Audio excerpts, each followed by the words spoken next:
Bonjour les amis, c'est Cyril de Lille. Continuons avec encore les prières catholiques. Après le credo, la première partie qu'on appelle le symbole des apôtres et que je vous ai présenté la dernière fois, continuons avec le symbole de Nicée, qu'on appelle aussi le credo de Nicée-Constantinople.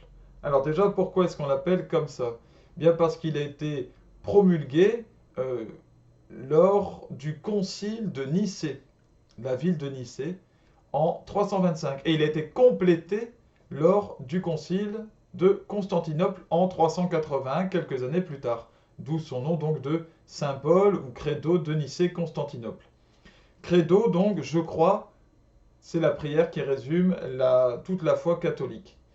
L'essentiel des affirmations de ce credo que je vais dire sont partagées partagées cet essentiel par les confessions chrétiennes majoritaires, donc le catholicisme évidemment, l'orthodoxie et puis la majorité des églises protestantes. Maintenant, voyons quelle est cette prière. Je crois en un seul Dieu, le Père Tout-Puissant, Créateur du ciel et de la terre, de l'univers visible et invisible.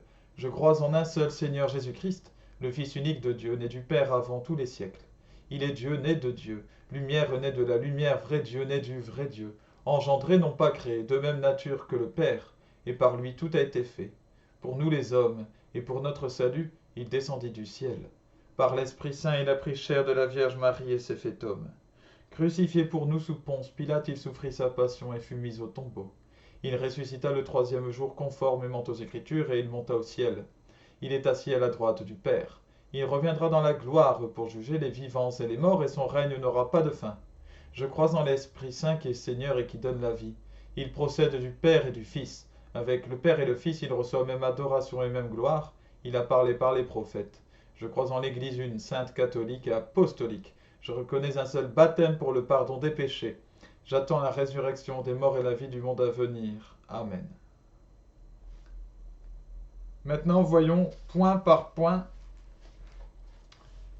chaque proposition, chaque partie donc de cette prière. D'abord, je crois en un seul Dieu. Un seul Dieu, donc ce qui permet de nier les contestations de certains qui expliquent que les chrétiens seraient des polythéistes ou qui seraient des associateurs, comme dit le Coran, qui croiraient en trois dieux. Non, nous croyons en un seul Dieu qui est trine, donc qui a trois faces à son visage, tout simplement. Je crois en un seul Dieu, donc, le Père Tout-Puissant, comme dans le symbole des apôtres, donc le Père qui nous a créés, qui est notre Papa, nous sommes ses enfants, Tout-Puissant, donc qui peut tout, aucune limite, ni de temps ni d'espace pour lui, Créateur du ciel et de la terre, donc le ciel, comme je l'expliquais pour le symbole des apôtres, c'est le ciel avec les nuages, avec les oiseaux, oui, entre autres, mais surtout le ciel dont on parle là, c'est le ciel dans le sens du monde spirituel. D'ailleurs, on dit ensuite de l'univers visible et invisible, ce qui revient à la même chose. C'est-à-dire, en fait, on le dit différemment. Créateur du ciel, du monde spirituel et de la terre qui est autour de nous, de l'univers visible, monde spirituel, plutôt monde physique, l'univers visible qui est autour de nous, donc la terre, et invisible, l'univers invisible, donc le monde spirituel.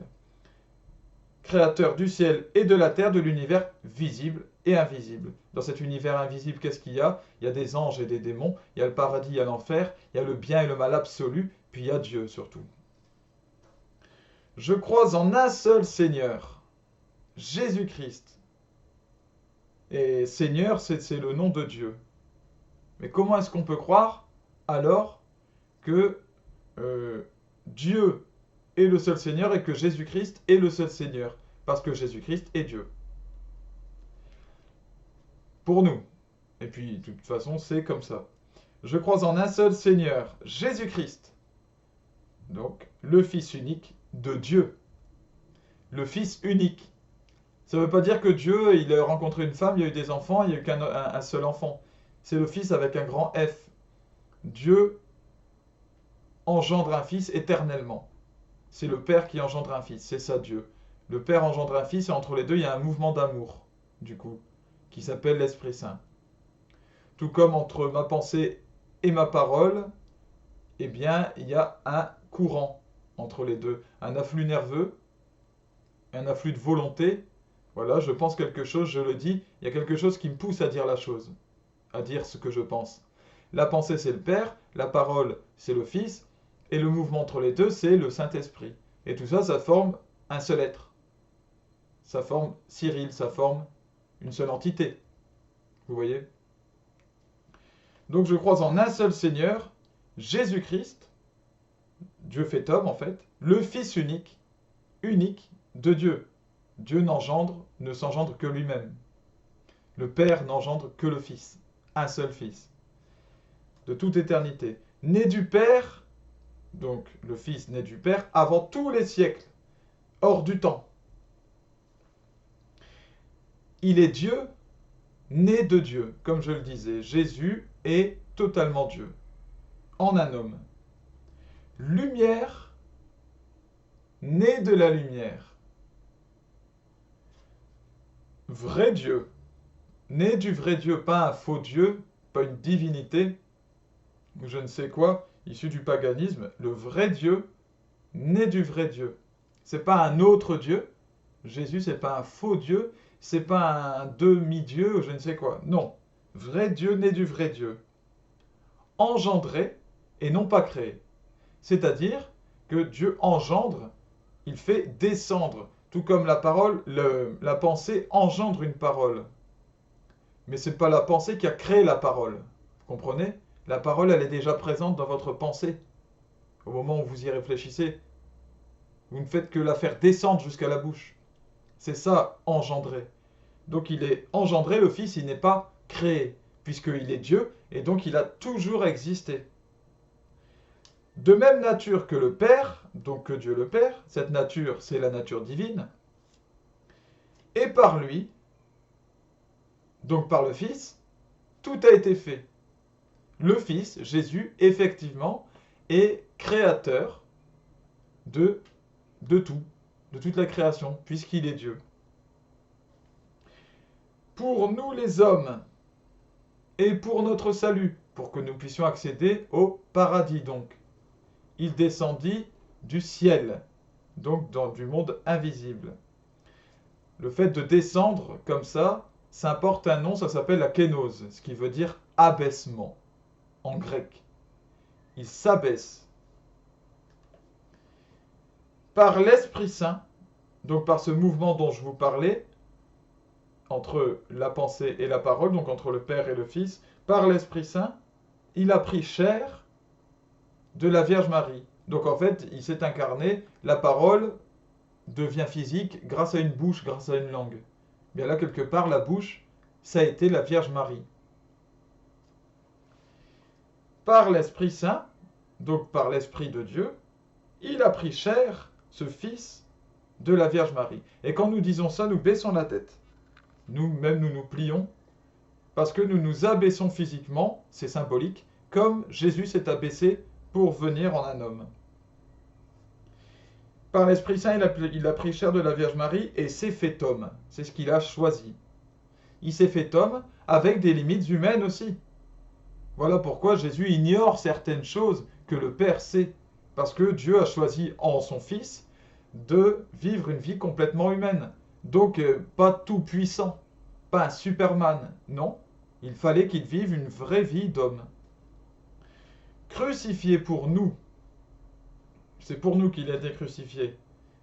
C'est comme ça que nous sommes sauvés. Il a pris sur lui le poids du péché. Sous Ponce Pilate, donc sous le règne du proconsul Ponce Pilate, qui a fait donc condamner Jésus, il souffrit sa passion. La passion du Christ, je vous invite à regarder le film de Mel Gibson si vous ne l'avez pas vu, c'est toute sa souffrance, tout ce qu'il va vivre avant de mourir, et puis même sa mort elle-même. Il souffrit donc cette passion et il fut mis au tombeau.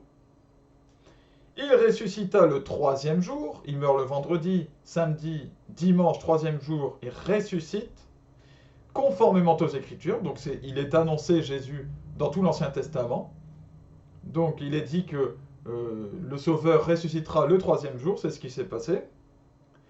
Et il monta au ciel.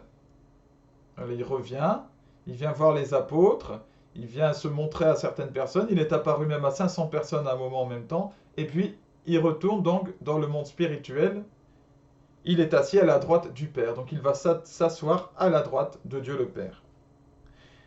Il reviendra dans la gloire de Dieu c'est ça, c'est la puissance qu'il élève, c'est toute sa puissance, et il va revenir dans toute cette force infinie.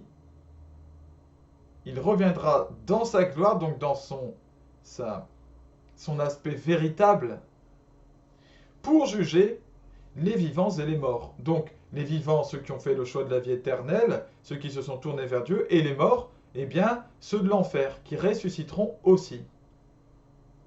C'est lui qui les jugera, il est le grand juge. Et son règne n'aura pas de fin.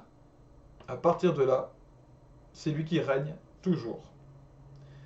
Je crois en l'Esprit Saint, donc la force entre le Père et le Fils, entre la pensée et la parole dont je vous parlais.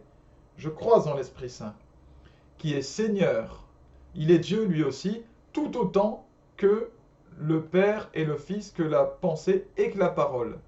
Le mouvement entre les deux, c'est Dieu pleinement aussi, qui est Seigneur et qui donne la vie, puisque c'est lui qui engendre. Voilà. Il procède du Père et du Fils. Il procède, ça veut dire il dépend, en fait. Il est issu du Père et du Fils. Voilà, c'est le mouvement d'amour entre les deux. Il y a un Père, il y a un Fils, et puis le Père aime le Fils aime le Père. Et ce mouvement-là, donc, qui est tout un mouvement de vie, continue comme ça, toujours en mouvement, procède donc du Père et du Fils. Et avec le Père et le Fils, il reçoit donc même adoration, il mérite la même adoration des hommes, et même gloire, même grandeur. Il a parlé par les prophètes. Donc, les prophètes sont ceux qui ont annoncé Jésus. Tous ceux de l'Ancien Testament, jusqu'à Jean-Baptiste. Nous considérons que l'auteur véritable de la Bible, par exemple, eh bien, c'est l'Esprit Saint, mais qui agit à travers des esprits humains, parfois avec leurs petits défauts. Ce qui fait qu'on trouve des petites contradictions dans la Bible, des choses sans importance. Mais le véritable auteur, c'est le Saint-Esprit, un autre nom de l'Esprit Saint. Saint-Esprit, Esprit Saint, c'est pareil. Je crois en l'Église, avec un grand E, donc je réexplique l'Église catholique. Donc, pas seulement les églises catholiques telles qu'elles existent autour de vous, mais tous ceux qui vont agir avec un cœur droit et qui vont agir pour Jésus, en l'ignorant ou non. Je crois en l'Église, une. Elle est une dans le monde entier. Sainte. Infiniment sainte cette Église. L'Église de Dieu, l'Église théorique qui pousse au fur et à mesure sur terre. Donc, elle peut être composée par des hommes qui continuent à faire des péchés qui ne sont pas saints eux-mêmes. Mais l'Église en elle-même, cette grandeur vers laquelle nous avançons, elle est sainte. Une sainte catholique, c'est-à-dire universelle, et apostolique, c'est-à-dire qu'elle descend des apôtres. Je reconnais un seul baptême pour le pardon des péchés, car le baptême nous permet d'avoir accès au pardon des péchés. Petite précision là-dessus, l'Église reconnaît le baptême orthodoxe ou alors les baptêmes protestants, les baptêmes par exemple évangéliques avec une immersion totale de la personne dans l'eau, et puis toujours des adultes. L'Église reconnaît ces baptêmes comme valides, complètement valides, et donc ne rebaptise pas éventuellement un protestant ou un orthodoxe qui aurait déjà été baptisé dans son église originelle et qui se tournerait vers l'église catholique. Je reconnais donc un seul baptême pour le pardon des péchés, il n'y en a qu'un. Je ne vais pas faire un comme ça, je vais faire un. J'attends la résurrection des morts, puisque nous croyons que nous ressusciterons, aussi pour être jugés, et la vie du monde à venir. Ça, c'est merveilleux. Ça, c'est l'espérance. La vie du monde à venir. Il n'y a rien de plus beau. Amen. Voilà, chers amis. Il me reste donc à vous souhaiter une bonne journée, bonne soirée. Je ne sais pas à quelle heure vous regardez la vidéo. Et puis, bah, je vais continuer. Il y a encore peut-être quelques prières dont je vais vous parler. Bon, voilà. Que tout aille bien pour vous. Que Dieu vous bénisse infiniment, vous et tous ceux qui sont chers à votre cœur, et que vous sachiez garder la paix dans ce temps troublé où tout le monde part un petit peu en cacahuète là. Voilà. À bientôt.